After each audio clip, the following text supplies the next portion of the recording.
Donc aujourd'hui, on m'a demandé donc de parler de collectif d'attaque homme à homme. Donc nous, j'aime bien parler souvent de ce qu'on est en train de faire actuellement. Je vais vous parler en particulier de ce qu'on fait à Moonville. Donc comment tout ça s'est venu? Donc la première des choses, donc c'est quand j'ai commencé à entraîner. Donc j'ai entraîné des tout petits avant, mais c'est quand j'ai entraîné des U13 régions. Très vite opté pour des attaques avec beaucoup d'options, que quand la balle franchit la ligne du milieu de terrain, sur les attaques placées, qu'on puisse avoir différentes options en fonction d'où va le ballon. J'ai toujours aimé les joueurs intelligents et ce que je ne supporte pas, en fait, c'est d'être très facilement scouté par l'adversaire et qu'en fait, l'adversaire se dise, tiens, c'est lui qui va avoir la balle, donc là, on va le couper et que derrière, en fait, le système, il ne marche plus. J'évite tout ce qui est autour des systèmes de jeu, en fait, m'intéresse un petit peu moins dans le sens où comme je vous le disais, c'est très prévisible. Donc, du coup, j'ai opté pour des jeux à options. Ça m'était arrivé quand je jouais en pré-national et j'étais coaché par José Montero. Il était une fois arrivé du Portugal, il était revenu, il avait vu les entraînements de Porto et il avait vu ça, des débuts de système. En fait, la balle allait à tel joueur, il se passait ça, la balle allait à un autre joueur, il se passait autre chose. Et ça m'avait bien plu.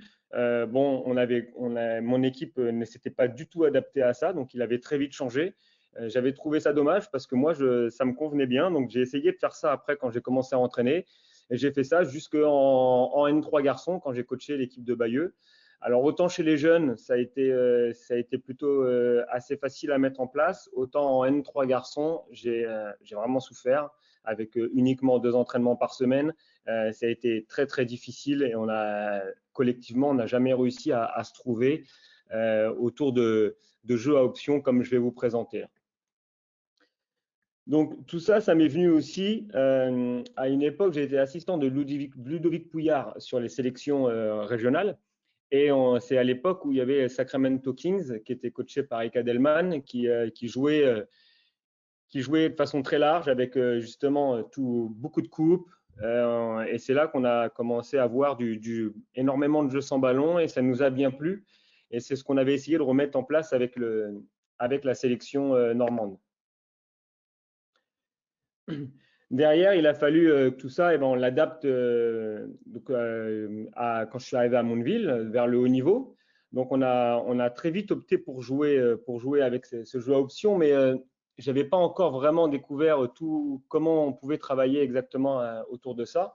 Et c'est quand on a recruté Michel Plouffe et Kim Gaucher, qui sont deux joueuses qui jouent pour le Canada et qui, elles, jouaient autour de la Preston Offense. Et en fait, elles m'ont expliqué que elles, tout ce qu'on était en train de faire, bah, c'était tout simplement la Preston Offense. Et c'est vrai que je connaissais un petit peu la Preston Offense, mais j'avais jamais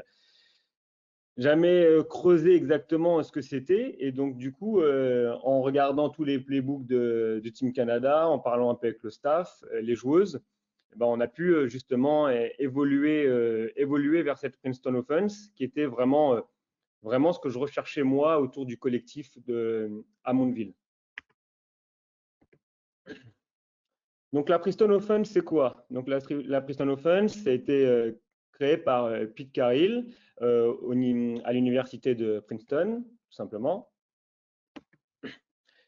Ça demande, c'est des mouvements constants. Toujours, les joueurs sont énormément en mouvement autour de coupes, de backdoor, d'écran. Derrière, il faut obligatoirement avoir beaucoup de polyvalence chez les joueurs. C'est très difficile dans la Preston Offense d'avoir des joueurs qui savent faire uniquement une seule chose. Donc, il faut vraiment travailler sur la polyvalence. Il faut savoir passer, dribbler, shooter. Derrière, on va demander aux joueurs d'avoir un bon QI basket, d'accord, d'avoir une vraie connaissance déjà de ce qu'ils savent faire et de ce que savent faire leurs partenaires. Et de la lecture de jeu, de répondre à toutes les contraintes que vous nous amenez la défense.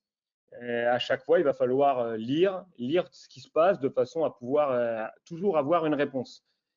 Ce système demande obligatoirement d'avoir 5 joueurs dangereux. Donc, à court terme, quand on travaille avec la Preston Offense, à court terme, on va travailler sur tout ce qui est spacing, timing. Ça va nous permettre aussi de travailler énormément sur les fondamentaux. Tous les fondamentaux individuels, hein, tout ce qui est démarquage, attraper la balle, c'est quand même un jeu qui est essentiellement autour de la passe. Ça veut dire que quand il y a de la pression défensive, il faut savoir conserver le ballon. Donc, il faut savoir utiliser ses jabs, utiliser ses feintes. Donc, il faut avoir des bons fondamentaux. Il y a beaucoup d'écrans. Donc, il faut utiliser l'écran, il faut les poser correctement. Ça demande d'avoir énormément de connaissances de soi. C'est tout le travail qu'on va amener au début quand on veut faire ce genre d'attaque, parce que chaque joueur doit savoir exactement ce qu'il sait faire. Le joueur qui va savoir driver, il va falloir qu'il arrive essentiellement à se mettre, pour pouvoir mettre son drive en valeur, il faut qu'il sache exactement où est-ce qu'il va pouvoir le faire, mais il va falloir qu'il ait bien conscience qu'il peut driver. Comment le shooter va pouvoir s'exprimer, comment le passeur va pouvoir s'exprimer. Et c'est important que tous les joueurs savent exactement ce qu'ils savent faire. À moyen terme, on va travailler donc sur la lecture de jeu. La lecture de jeu pour répondre aux problématiques de l'adversaire. D'accord ? Un adversaire qui coupe les lignes de passe, un adversaire qui défend de différentes façons sur les écrans. Et ça va demander énormément de connaissance des autres. Ça, c'est important aussi. C'est-à-dire que je vous ai dit tout à l'heure, il faut se connaître déjà soi-même, savoir ce qu'on sait faire le mieux. Mais en plus, il faut savoir ce que savent faire exactement les autres. Si on veut jouer sur un jeu de post-up, il faut qu'on joue le post-up avec des joueurs qui savent jouer les post-up et qui peuvent se mettre en valeur sur les post-up. Tout comme pour les adversaires. Il faut connaître les adversaires de façon à ce que savoir si le mismatch va être favorable ou pas favorable. Donc, notamment dans les post-ups, ça, c'est vraiment très important. À long terme, ce qu'il faut bien voir, c'est que justement, on va demander d'avoir une vraie, ça va nous permettre d'avoir une vraie philosophie de jeu. C'est ça qui est quand même vraiment très important. Ça va être, nous à Mondeville, c'est de travailler sur le long terme pour que tout le monde puisse aller dans le même sens et que tout le monde puisse trouver ses marques autour de tout ce qu'on travaille année après année.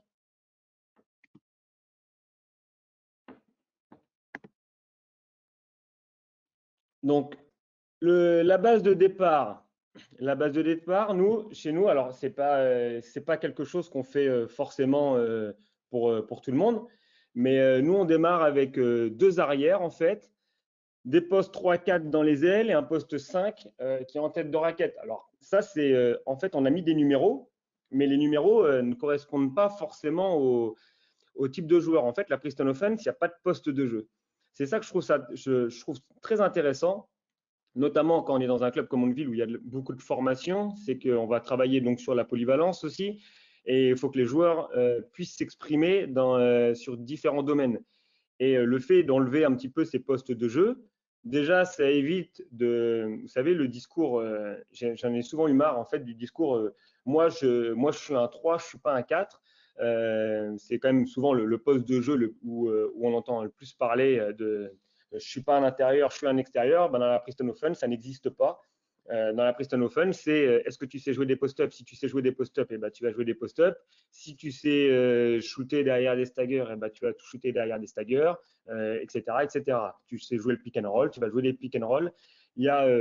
Toutes les options sont faites en fonction de ce que savent faire les joueurs.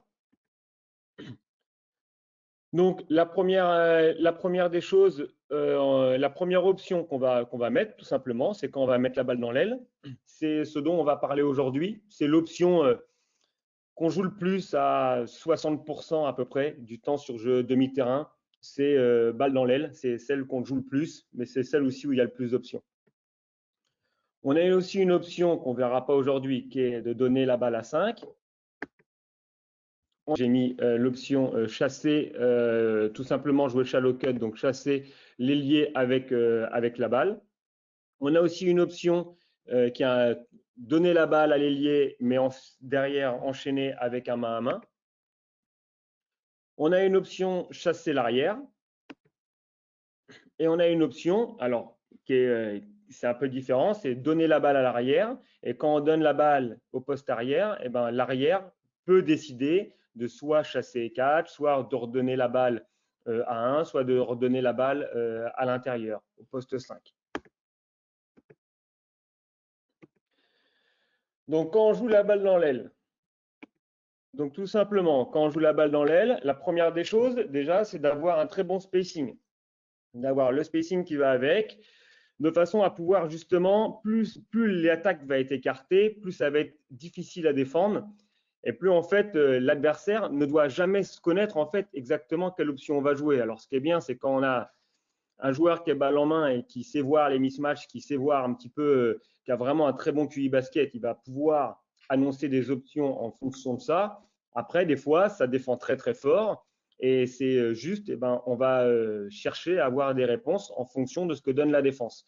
Là, on va s'apercevoir que contre que l'équipe qui défend ici à droite, vous allez voir, il y a Louis Bussière qui se démarque, ça va couper la ligne de passe. Et très simplement, Ewell Genok arrive à lui donner la balle dans le backdoor. Des choses qui sont très importantes, quand je vous disais à court terme, de travailler sur les fondamentaux. Bon, bah, le démarquage backdoor font partie des fondamentaux. On a aussi les drives en première intention. Comme on est très large, comme vous avez vu qu'on peut jouer des backdoors, et bien évidemment, ça va donner des espaces et d'avoir des joueuses de 1 contre 1. Là, on joue, donc tout à l'heure, on a joué côté Louise. Ben, Ewell sait très bien que Louise est justement une joueuse d'instinct qui sait bien jouer les backdoors, donc c'est pour ça qu'il y a eu cette bonne connexion. Là, elle joue côté Bérengère. Côté Bérengère, ça va permettre, on a une joueuse de 1 contre 1 qui va vite, ça va lui permettre de jouer son duel tout de suite en première intention. On a aussi, ça va nous permettre, vous voyez, donc là, on voit déjà des options, mais d'entrée. Hein, c'est-à-dire que si la défense nous offre des choses, il faut tout de suite qu'on soit prêt à réagir. Là, quand on sait qu'on a des joueuses qui peuvent driver et quand on a des joueuses qui peuvent jouer les backdoors, ben, la défense peut être aussi plus flottante, d'accord, mettre moins de pression. Donc, c'est bien aussi d'être capable de jouer avec des shooteuses ouvertes. Vous avez vu tout simplement la Kim Gaucher qui donne la balle à Louise et qui permet d'avoir un tir ouvert. Ensuite, donc tout simplement, quand on joue la balle dans l'aile, la poste 5, elle est toujours au milieu. Donc la poste 5, généralement chez nous, on met la poste 5, même si avec le temps, j'aimerais réussir à travailler avec plus une poste 4 ou une poste 3 qui puisse se mettre aussi sur ces secteurs-là parce que ça demande un très bon jeu de passe. Donc, du coup, des fois, les postes 5, alors quand on a Jody Corneli, ça va, mais quand on a Aminata Gay sur ce poste-là, c'est un petit peu plus compliqué pour elle. Donc, tout dépend de l'adversaire qui défend sur elle. Mais c'est sûr qu'il faut qu'on arrive à s'adapter un petit peu. Là, tous les exemples qu'on a, c'est avec Aminata sur le poste 5 ou avec Jody. Donc, tout simplement, à chaque fois qu'on donne la balle dans l'aile, la joueuse qui donne la balle, elle se met toujours obligatoirement en mouvement. D'accord? Et là, elle va avoir plusieurs options. Dès qu'elle a donné sa balle dans l'aile, soit elle va utiliser l'écran de 5 pour jouer comme un backpick, elle peut faire un fake aussi et jouer tout simplement un passe-va, comme elle peut aller poser un écran sur la poste 1 pour faire comme un stagger, ou tout simplement jouer des pops aussi pour prendre les tirs à 3 points, ou jouer des picks si la défense anticipe. Donc, on va pouvoir voir, là, ça joue tout simplement avec la coupe. OK, je vais vous refaire voir. Ça donne la balle dans l'aile. Elle utilise l'écran d'Aminata. Tout de suite, Chansu a vu l'intervalle pour driver. Mais le fait que Chansu drive, toute la défense est focalisée sur elle et on ne voit pas justement Kim qui arrive dans le dos. Derrière cette première coupe, donc qu'on vient de voir, l'autre arrière va jouer aussi une deuxième coupe. D'accord? Donc là, vous allez pouvoir voir, première coupe, et là, l'autre arrière joue la deuxième coupe.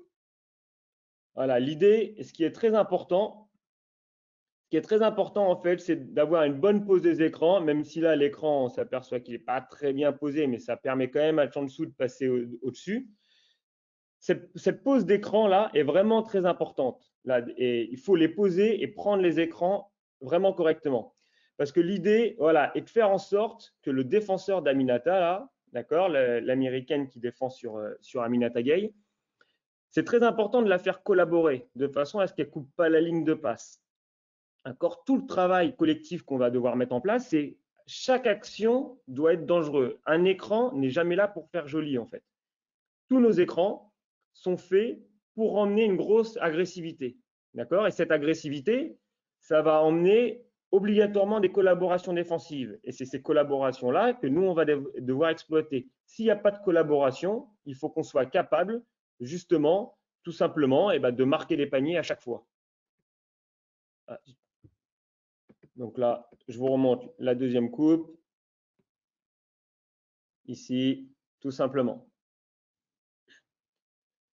OK, donc du coup, pour utiliser cet écran correctement, bien sûr, on va emmener des options. C'est-à-dire que là, vous voyez tout simplement la poste 1 sur le schéma, la poste 1 qui fait semblant d'utiliser l'écran de 5 et puis qui va revenir en arrière et qui pourrait très bien prendre un tir. D'accord? À partir du moment où on joue cette option-là avec la 1 revient en arrière, tout de suite la 2 coupe pour donner de l'espace. Et derrière, on va pouvoir enchaîner tout simplement un pick and roll. Vous allez voir, Ewell a donné la balle dans l'aile, elle est revenue, Bérangère a coupé et on a enchaîné sur le pick and roll. Donc je vous fais revoir. On voit bien le défenseur d'Ewell qui anticipe l'écran. D'accord? Comme elle anticipe l'écran, derrière, elle est capable de revenir. Et Jody, alors après, en fonction, on pose toujours les écrans en fonction de où est le défenseur, de comment il défend. Bérangère a coupé et Bérangère regarde en plus exactement où elle va aller. Comme elle voit qu'Ewell arrive sur la gauche, elle va sortir sur la droite. Ça permet à Jody de rouler. OK. Et on a toujours les jeux en triangle derrière avec des shooteuses. Très, très important d'avoir sur tous les jeux de pick and roll toujours des triangles qui se forment avec des shooteuses.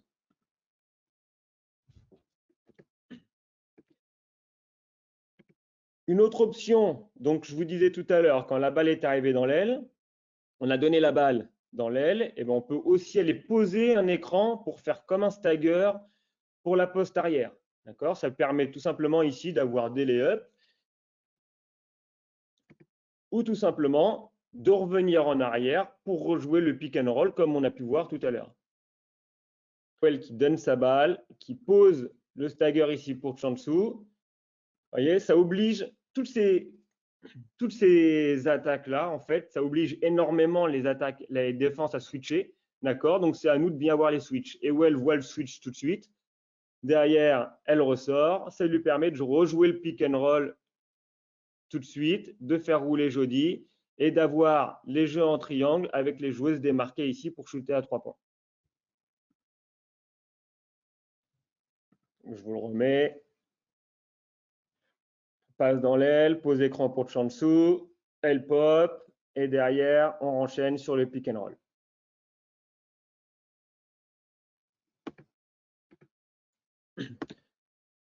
Si on n'a pas pu, si on ne joue pas les options en tête de raquette, donc on a vu, on coupait. Derrière, on joue les pops. Donc, ah oui, non, j'avais oublié. Donc, on joue aussi et de jouer dans le triangle. Je vais vous montrer, voilà, de jouer dans le triangle.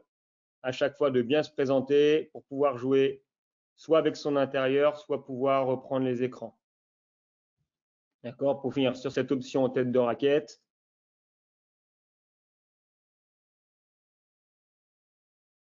Toutes ces options, en fait, nous permettent de jouer aussi avec le temps. C'est-à-dire que bon, chez nous, c'est Ewell qui gère le plus ça. C'est quand même elle qui met le plus en place les attaques. Et en fonction, s'il reste plus ou moins de temps, c'est elle qui sait aussi si elle va pouvoir jouer des options courtes ou des options plus longues. Et chaque option qu'on a, chaque entrée qu'on a des options courtes et des options longues. Donc après, derrière, c'est à la joueuse de s'adapter. Une fois qu'on a donné la balle dans l'aile, si on n'a pas pu jouer justement les pops comme on a vu, d'accord, ou on n'a pas pu donner la balle pour scorer ou pour amener de l'agressivité, tout simplement, on va donner la balle à la 5 qui va ressortir. C'est pour ça que c'est très important d'être très agressif sur la double coupe, de façon à ce que la poste 5 puisse être libérée pour ressortir. L'avantage de mettre la poste 5 sur ce poste-là, c'est qu'elle est quand même moins défendue et ça permet d'avoir de l'espace. Et que comme notre finalité après, c'est de jouer du pick and roll, ça lui permet à elle d'être dans le pick and roll. Après, en fonction de vos équipes, on peut très bien mettre un autre joueur. L'inconvénient de mettre cette poste 5, c'est qu'elle va se retrouver sur une position où ça va être à elle de faire les passes. On a une option quand on a coupé. Donc, vous allez voir, il y a la double coupe. Et derrière, on peut jouer soit des down screen, soit des back pick. On a donné la balle dans l'aile. Première coupe de Kim. Deuxième coupe, on voit Bérangère qui a cherché à jouer le pop, qui ne l'a pas. Elle a pas reçu la balle. Elle enchaîne la deuxième coupe.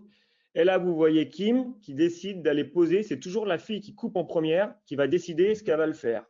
Donc là, elle décide d'aller poser un back pick pour Chansu, et vous apercevez qu'à l'opposé, Ewell offre aussi une solution de passe. L'idée est de donner une solution de passe et à droite et à gauche, que ça soit à 3 points ou que ça soit aussi sur des ouvertures d'écran vers le cercle. Donc je remets, première coupe. Deuxième coupe, on voit l'écran d'Ewell à l'opposé et tout simplement, voilà, on donne sur le pop, derrière sur le back pick. Donc, exactement la même situation, sauf que là, on va jouer sur l'ouverture d'écran. D'accord? Donc, toutes ces situations-là, ce qui est vraiment intéressant, c'est que ce sont que des options qui sont très faciles à travailler à l'entraînement, en 2 contre 2, en 3 contre 3. Et ça permet vraiment de travailler tous les fondamentaux, que ce soit du pré collectif, des fondamentaux individuels.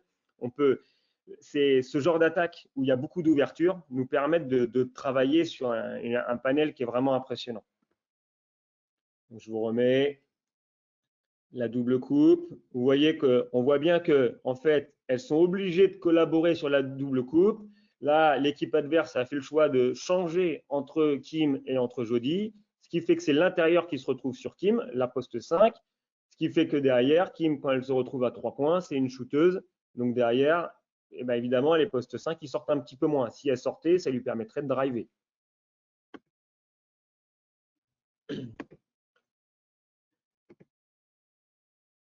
Derrière, donc quand la poste 1, on a vu une option back pick, et que, en fait, je vous ai dit, c'est la première qui coupe, qui va décider. Elle peut très bien aller poser un back pick, comme on a vu tout à l'heure, ou utiliser la deuxième coupe, ça va faire comme un stagger, ou utiliser un down screen, en fait. Donc, stagger, je crois qu'on ne va pas voir, parce qu'on n'en a pas fait depuis longtemps, et je n'en ai pas retrouvé. Donc là, on voit la double coupe, et là, on voit Kim qui utilise des down screen. Tout simplement, on a posé des down screen au lieu de poser des back pick. Donc je remets.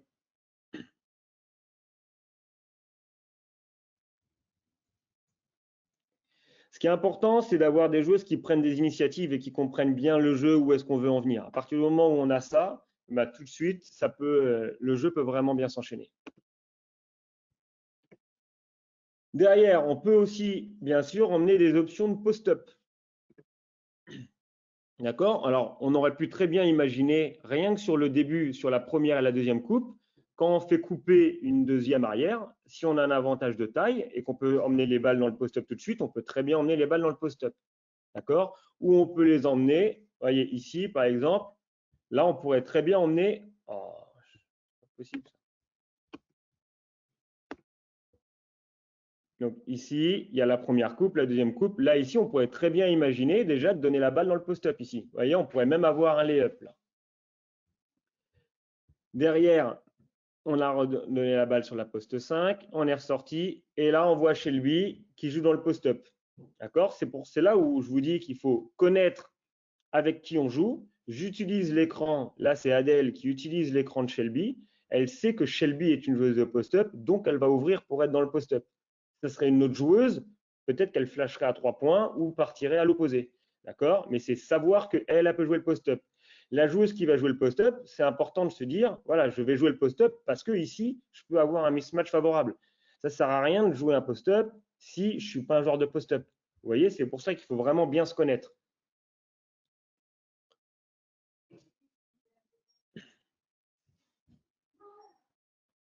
Voilà, je vous remets. La première coupe, on renverse. Et down screen de chaque côté. Et derrière, elle enchaîne sur le jeu de post-up.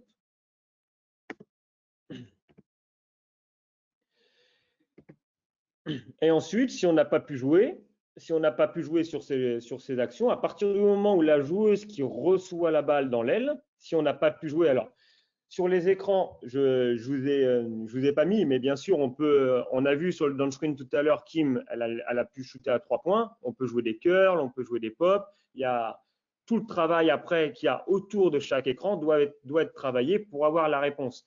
Maintenant, nous, on a beaucoup d'équipes qui changent sur les écrans. Donc, on voit un petit peu moins, on voit surtout du coup un petit peu de pop, mais on a vraiment moins de curl parce que la plupart des équipes switchent avec nous. Donc là, maintenant, vous allez voir la finalité, où là, donc, on a la double coupe. On sort. Jody fait le choix de jouer sur Chansu. Ça joue le pick, ça switch. Elle décide d'attaquer le switch par le tir.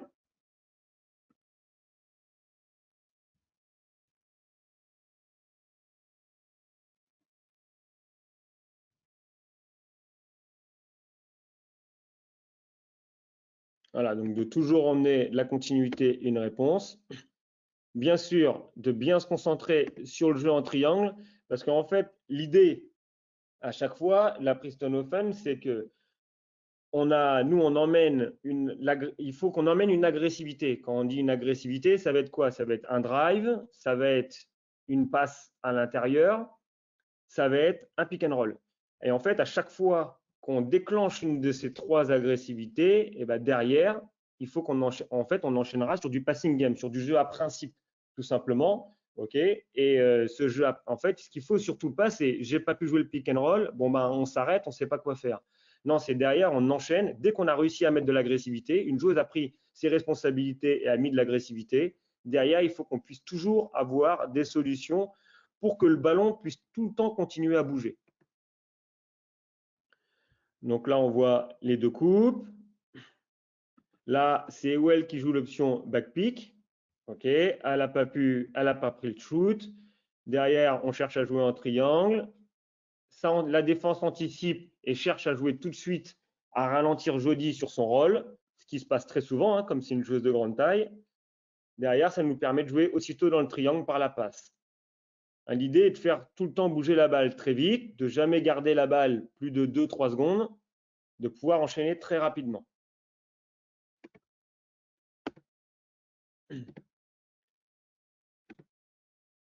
Donc, en fonction des joueuses, bien sûr, à chaque fois, on emmène différents spacings. Donc là, on voit Bérangère qui pose un écran très haut pour chercher à démarquer Ewell. D'accord? Ewell vient pour recevoir la passe ici et Bérangère fait le choix, elle, comme ce n'est pas une joueuse de post-up, elle se retrouve très haute, et ben, très vite, elle va libérer l'espace en venant en tête de raquette. D'accord? Donc ça, c'est des options qui sont possibles. Si l'écran était plus bas, à ce moment-là, elle flash dans le corner. Si l'écran est en bas et que la joueuse décide de flasher dans la raquette pour recevoir la balle de la poste 5, ça, c'est une option qu'on joue jamais, malheureusement, qu'on n'a jamais joué cette année, mais qu'on jouait avant, parce qu'on avait des joueuses qui étaient capables vraiment de le faire. Quand on jouait avec Michel Plouffe le faisait très souvent, de poser l'écran, et de flasher au panier, et à ce moment-là, elle peut aussi ressortir à l'opposé en sortant par la ligne de fond. Donc là, on voit derrière, ça isole le pick and roll aussitôt. OK, donc je vous remets. Donc là, on voit le spacing de Bérangère qui pose son écran. Si elle le pose plus bas, elle va sortir dans le corner. Si elle décide de flasher au panier, à ce moment-là, elle sortira sur la ligne de fond.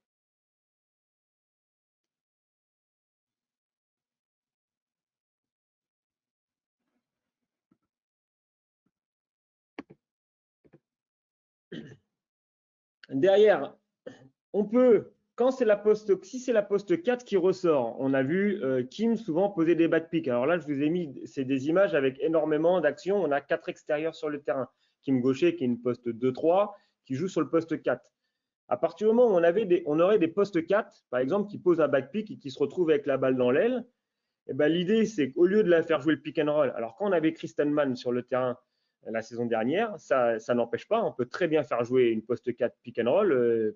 Kristen Mann est une des meilleures joueuses de pick and roll de toute la ligue féminine, donc ça pose aucun souci.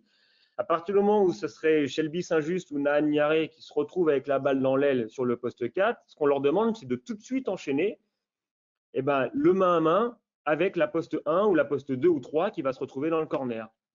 Okay, tout simplement, pour derrière enchaîner un main à main et pick and roll avec la 5. Et la poste 4 fera du pop à chaque fois. Chaque fois qu'on se retrouve dans des situations main à main, pick and roll, il y a toujours la poste 4 qui va aller dans le pop et la poste 5 qui va aller vers le cercle. Je n'ai pas d'image à vous montrer, je n'en ai pas trouvé d'option qu'on a fait comme ça. Après, une fois qu'on a tout ça, ce qui est assez amusant, en fait, c'est qu'avec cette option balle dans l'aile, ce qui est bien, c'est qu'en sortie de temps mort, au début du match, après la mi-temps, en fin de match, on peut toujours trouver des options. On fait un système plaquette, tout simplement, pour démarquer une joueuse pour un tir. Là, on va le jouer comme un système, mais comme la défense, c'est jamais vraiment trop ce qui va se passer, et en plus de changer un petit peu de ce qu'on est en train de faire au niveau des déplacements, ça perturbe énormément. Par exemple, là, on décide de jouer, ça doit être une possession de début de match, on décide de jouer un stagger pour Kim sur la première possession. Donc, on va emmener la première coupe, comme d'habitude, la deuxième coupe, sauf que la première coupe, en fait, au lieu d'être simplement une coupe et après emmener la deuxième coupe pour donner la balle, l'ailière qui est à l'opposé descend pour utiliser un stagger. Donc, je vous remets. Vous allez voir, première coupe, il y a la deuxième coupe ici et la poste 5 vient poser avec la meneuse de jeu le stagger ici pour Kim. Hop, c'est bon. Voilà. Et on ressort. Ça lui permet de prendre le tir. D'accord, donc je vous présente aussi, donc ça c'est des options qu'on en a énormément, des comme ça. Je vous présente aussi une option qui est pas trop commune, c'est-à-dire que là, on décide en fait de trouver un shoot pour jeudi, donc on va toujours avoir cette première coupe. Et en fait, la poste 5, au lieu de poser un écran pour la deuxième coupe, elle va flasher au panier et la poste 1 va lui poser un écran, d'accord, tout simplement pour libérer un tir extérieur quand on a une joueuse intérieure qui est capable de prendre des tirs. Donc là, c'est vraiment s'adapter à son équipe et à ses joueuses. D'accord. Nous, Jody Cornelis, c'est vraiment le genre de situation qu'elle affectionne. Donc, on la voit flasher, ressortir et prendre son tir. Ok, ça, c'est tous les petits jeux qu'on peut mettre autour de ça. Il y en a une multitude. Hein. Ça nous permet vraiment d'avoir une vraie palette de systèmes de jeu comme ça. Donc à Mondeville, on essaie en fait que ça soit à partir des U15, le centre de formation et des pros, en fait, d'essayer d'avoir une formation commune. C'est vraiment ce qui est ma demande aujourd'hui pour les futures saisons, c'est qu'on ait une formation commune, comme ça prend du temps à mettre en place, comme il faut, mais qu'en même temps, ça développe la lecture de jeu, ça développe la polyvalence, on travaille les fondamentaux. Nous, l'objectif, c'est vraiment de réussir à ce que tout le monde aille un petit peu dans le même sens. Parce que le but de toute la formation Mondevillais, c'est de mettre 60% de notre effectif qui soit issu de notre centre de formation. Que tous les ans, on ait au moins 60% de l'effectif. Donc, c'est énorme. 60% de l'effectif dans une équipe pro, c'est vraiment énorme. Et ça a été acté par les dirigeants que tous les ans, maintenant, on ait obligatoirement 60% de l'effectif du centre de formation. Donc, pour se préparer et pour gagner du temps, pour qu'on puisse faire jouer nos jeunes à haut niveau, c'est important que cette philosophie de jeu soit mise en place dès le début de leur formation mondevillaise aux jeunes filles. Par exemple, on voit une joueuse comme Lisa Milavé, quand elle a joué chez nous, elle a pu faire partie de cet effectif de Mondeville, elle a pu jouer en Ligue féminine. Je pense sans doute parce que ces années à Mondeville ont fait qu'elle a compris un petit peu la philosophie qu'on voulait avoir et ça lui a permis de performer. Aujourd'hui, nous, on est capable de faire jouer des jeunes joueuses en pro, mais c'est aussi parce qu'elles elles connaissent déjà le collectif et elles savent exactement comment elles vont jouer. Ça ne va pas être comme dans certains clubs où en fait, elles vont jouer d'une certaine façon avec le centre de formation et une autre façon avec les pros. Non, nous, c'est vraiment, s'il faut qu'on ait exactement la même identité de jeu, sinon ça ne marche pas en fait. Okay. L'idée, tout simplement, c'est qu'on développe un jeu à la Mondevillez.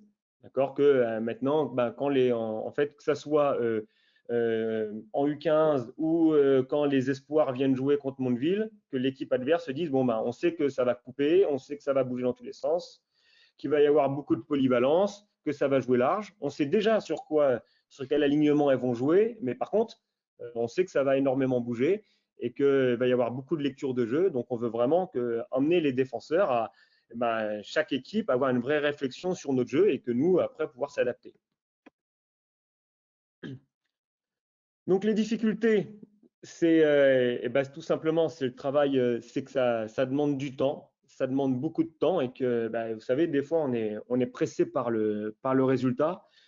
Et ça, c'est quand même le premier facteur important, c'est que quand on a besoin de gagner des matchs et que votre équipe, elle patine un petit peu et qu'elle a du mal un petit peu à s'adapter à votre système de jeu, il faut trouver une solution. Alors, il y a deux solutions, hein. C'est soit on change, soit on met des systèmes courts, soit on persévère, et on se dit, ça va dépendre aussi de l'objectif que vous allez avoir sur la saison. Vous pouvez très bien vous dire, on va persévérer parce que notre objectif, c'est d'être prêt juste à la fin de la saison. Donc, à la fin de la saison, si c'est des playoffs que vous voulez jouer ou un maintien, de toute façon, vous pouvez vous dire, on va appuyer sur ça et avec le temps, ça sera payant.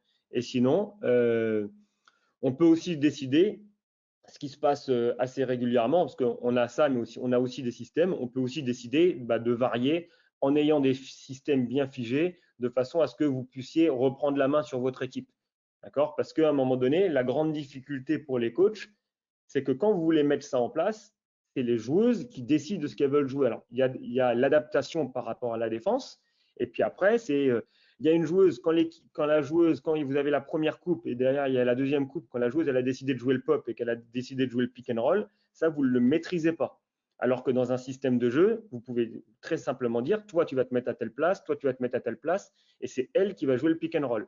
Là, comme vous ne savez pas au démarrage qui va jouer deuxième arrière, si la joueuse elle décide de jouer le pop et de jouer le pick and roll, vous êtes obligé de l'accepter.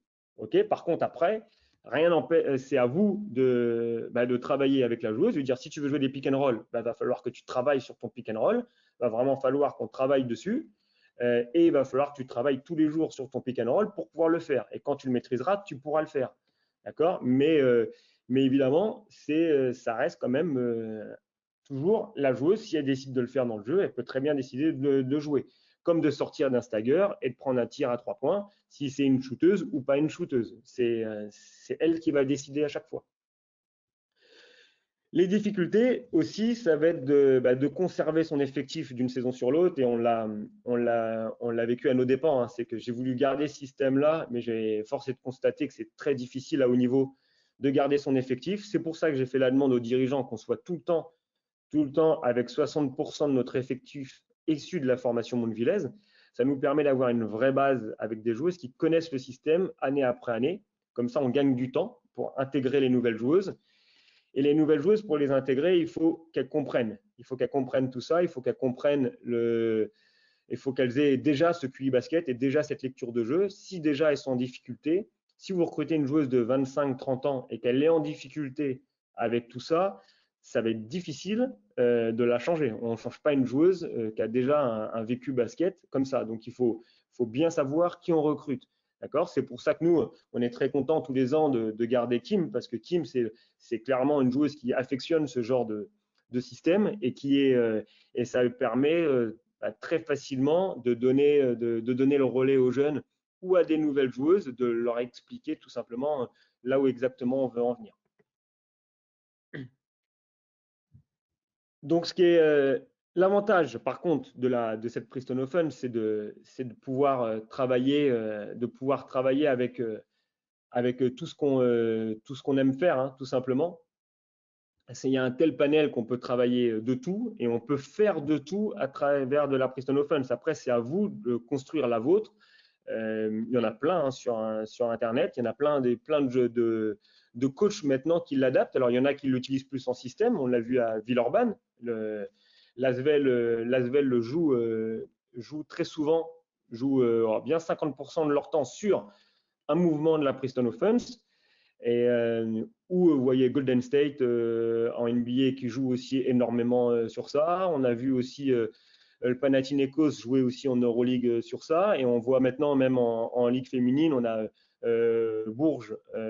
Bourges joue aussi avec ce système-là. Et tout le monde s'est adapté un petit peu à son public, tout simplement pour pouvoir performer tout simplement le plus rapidement possible. OK. Puis pour finir, une petite citation de Kobe Bryant qui a dit quand il a joué avec ce système-là, que le mouvement du ballon, les changements de côté, le fait que tout le monde soit impliqué, c'est ce qu'il faut pour gagner un titre, c'est l'ADN d'un champion. Donc voilà, c'est ce que Kobe Bryant avait. Donc lui, il avait joué contre Sacramento ses premières années en NBA, donc il avait subi un petit peu quand même ce jeu collectif. Et après, il l'a joué un petit peu aux Lakers. Ça pourrait aussi on pourrait dire aussi que l'attaque en triangle peut aussi des fois ressembler un peu à la Preston Offense parce qu'il y a beaucoup de triangles qui se créent autour de ça. Donc voilà, un petit peu pour moi et tout ce que je pouvais vous raconter.